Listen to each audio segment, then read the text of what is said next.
What purpose does Mr. Jordan seek recognition? Thank you, Mr. Chairman. Move to strike the last word. Gentleman is recognized. The Democrats have a bill that says to political jurisdictions, if you change your law, if you do it the way we want, we'll give you money. And our colleague from North Carolina comes with an amendment and says, if you engage in certain behavior, we're not going to give you that money. It is entirely relevant. The chairman has twice now used the term irrelevant. This is as relevant as it gets. Last week, the Democrats started off the week with one of our colleagues from Detroit saying no more policing. We just heard the gentleman from Rhode Island say the Democrats haven't talked about defunding the police. No, that's not what I said. One of their members said last week, we haven't talked about no more policing. No more policing. And let me just, the Democrat-run cities, New York City cut $1 billion from its police department's budget and saw a 97% increase in shootings. Los Angeles cut $170 million from its budget, saw an 11.6% increase in homicides. Austin, Texas, $150 million cut, 50% spike in homicides. Portland, Oregon, a $12 million cut, eliminated 3 police units. Shootings went up 173%, murders up 25%. I would bet the people, the residents of those communities think this amendment is relevant, for goodness sake. Democrats started the week last week saying, get rid of police. They ended the week with one of our colleagues, Democrat colleagues, being admonished by a judge for the ridiculous things that they said. And somehow the gentleman from North Carolina's amendment's not relevant? Are you kidding me? This is as relevant as it gets, as timely as it gets. And I hope we could actually agree on something and adopt the gentleman's amendment. With that, I yield back my time. Mr. Chairman. Gentleman yields back. For what purpose does the gentlelady from Florida seek recognition? Move to strike the last word. Gentlelady is recognized. Mr. Chairman, I want to make it quite clear that this amendment is completely irrelevant. I served as a law enforcement officer for 27 years. It is a tough job. And good police officers deserve your support. You know, it's interesting to see my colleagues on the other side of the aisle support the police when it is politically convenient to do so. Law enforcement officers risk their lives every day. They deserve better, and the American people deserve. I have the floor, Mr. Jordan. Lady has What, the floor. did I strike a nerve? Law enforcement officers deserve better than to be utilized as pawns. And you and your colleagues should be ashamed of yourself. The gentlelady will suspend and the clock will be stopped. I want to admonish members. They must not interrupt someone who has the time. Mr. Chairman, can I ask a You question? simply can't shout out. If you think that someone is saying I agree. Mr. Jordan, you don't know what in the heck you're talking about. You know nothing about what law enforcement officers I know about my motive. And you're using them as pawns because it serves your ridiculous political purpose. Val, everyone must suspend. I am making the point. No one may shout out when someone else has the time. Not Mr. Gomert. Question, Mr. Chairman. Not Mr. Jordan. Nobody. Not Mr. Cicilline. Not Ms. Demings. He didn't do that. But nobody. Not Mr. Jordan. Not Miss. Nobody. Okay, no, but I agree with that. But And how do we? Everybody. I have a question. I will simply. There is no question. Nobody may shout out. When you give a speech, Mr. Chairman, about motives and questioning motives, and then our motives are questioned, how do we address that? The rules allow a request words I have point of watched inquiry. them live and die, and you know nothing about that. And to utilize them as political Mr. Chairman, pawns, I have a point of inquiry. off. People Chairman, will I have a address point of comments inquiry. to the chair. Mr. Chairman. The rules do not permit shouting out when someone else has the time. The only thing you may do when someone else has the time is you may raise a point of order if you think it proper, and the chair will then rule on the Point of order, Mr. Chairman. The gentleman will state his point of order. So you gave us a lecture on people questioning our motives. When someone questions our motives, how do we address it when they're in the act of questioning our motives? That is not a point of order. Yes, it is. That is not a point of order. Mr. Chairman, may I continue, please? That is not a point of order. Ms. Demings has the time, and the clock will resume. Gentlelady is recognized. Mr. Chairman, I'm glad to hear that my colleagues on the other side of the aisle are on the side of law enforcement now.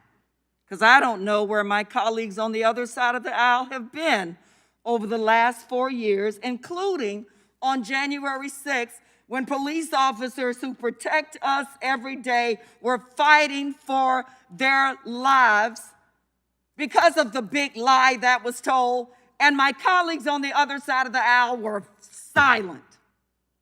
As one person after another person took the microphone and said, go down there and engage in combat, fight like hell. They used the bicycle racks as deadly missiles against the law enforcement officers that you all say you care about so much. And thank you, Mr. Cicilline, because you're absolutely right. The only person who voted to support local governments and pass legislation to support local governments that includes law enforcement were the Democratic members on this side of the aisle. But now today, you support law enforcement. Well, I'm delighted to know that. But don't support them when it's politically convenient for you to do so. Support them when they're under attack by people fighting them and spraying them and knocking them to the ground and beating them with poles, with carrying the American flags and pipes. Unbelievable. Mr. Chairman, I thank you, and I yield back. The gentlelady yields back. For what purpose does Mr. Roy seek recognition? Move to strike the last word. Gentleman is recognized. Appreciate the chairman. I would note that the gentlelady references January 6th. Speaking for myself and at least a few others in this room on this committee, I was one of those members that voted not to object, that took the floor acknowledging some of the issues that occurred on January 6th. And everybody in this room, regardless of how they voted on January 6th, understands exactly what Capitol Police did in standing up and defending this institution. And in fact, just today, the Republican conference presented certificates and awards and commendation to recognize law enforcement that stood on the floor of the Capitol to defend this body. I did not serve in law enforcement, but I was the first Assistant Attorney General of Texas and had about 170 law enforcement reporting to him. I was a former federal prosecutor and worked with law enforcement. My grandfather was the chief of police of a small Texas town. My great-great-grandfather was a Texas Ranger in Texas. I come from a family that is heavily devoted to law enforcement and the rule of law. I understand, and I've heard the arguments that FOP supports this legislation. That's fine. The reason that we're rising and the reason that the gentleman from North Carolina's amendment matters is because what we're talking about nationwide, in response, by the way, to that nobody's cutting anything, that's just not true, is that we are seeing dramatic cuts and attacks on law enforcement. It's happening in real time. Austin, Texas, run by Democrats, slashed the police department, and they are absolutely demoralized. They are crushed. Go talk to the law enforcement. They are fleeing the city. And now the city is overrun by homeless encampments, and it is dangerous, and people don't go downtown, our beautiful city in Austin, Texas, because of a radical leftist city council. And that radical leftist city council takes funding from this body. All of the funding everybody talked about, ooh, you voted against all of that great local government funding. That because you spent $6 trillion in the last year, $6 trillion. We're talking about grants with money we don't even have. We're talking about, and we're arguing about grant money we literally don't have, while we mortgage our children's future and we pretend we're not doing it. $30 trillion of debt. $6 trillion in a year. It cost us $4 trillion in today's dollars to win World War II from beginning to end. And this Democratic Congress blew through $6 trillion in a year doing nothing. Nothing to make this country better or stronger. It is an absolute abomination. And then to listen to members of this body say, and I quote, I hope we get a verdict that says guilty, guilty, guilty. And if we don't, we cannot go away. We've got to stay on the street. We get more active. We've got to get more confrontational. We've got to make sure they know that we mean business. How irresponsible can a member of Congress be than to say that and then to have the judge in the case that the whole nation is watching say that that might throw the case out on appeal? That is what we're talking about. We are talking about the quote by another member of this body. It wasn't an accident. Policing in our country is inherently and intentionally racist. I am done with those who condone government-funded murder. Government-funded murder, no more policing, quote, no more policing, incarceration, and militarization. It can't be reformed. To say this is irrelevant, it is the central issue of our day right now to make sure this country is safe.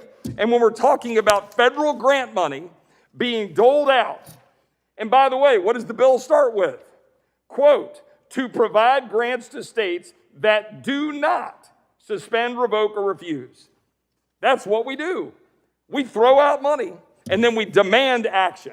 And all my friend from North Carolina is doing is saying, don't defund the cops. I yield to the ranking member. I thank the gentleman for yielding. Republicans have been consistent. The gentlelady from Florida said Republicans care about law enforcement today. We've cared about law enforcement all the time. It's been the Democrats. We condemned the violence on January 6th, and we condemned it last summer. It'd have been nice if our colleagues on the other side had done the same. All last summer, when police were being pelted with frozen water bottles, bricks, and beat up, where were they? They were raising bail money to bail out the rioters and looters who were doing those very actions to the police. And today we get a lecture about how we haven't been consistent? You got to be kidding me. We've been consistent. You guys haven't, and you know it. That's why you're all so fired up. The gentleman's amendment is right on target, and I hope we adopt it. I yield back. I yield. The gentleman yields back. For what purpose does the gentlelady from Texas seek recognition? Mr. Chairman, I rise to strike the last word. Gentlelady's recognized. Let me first of all thank Ms. Scanlon for a very thoughtful bill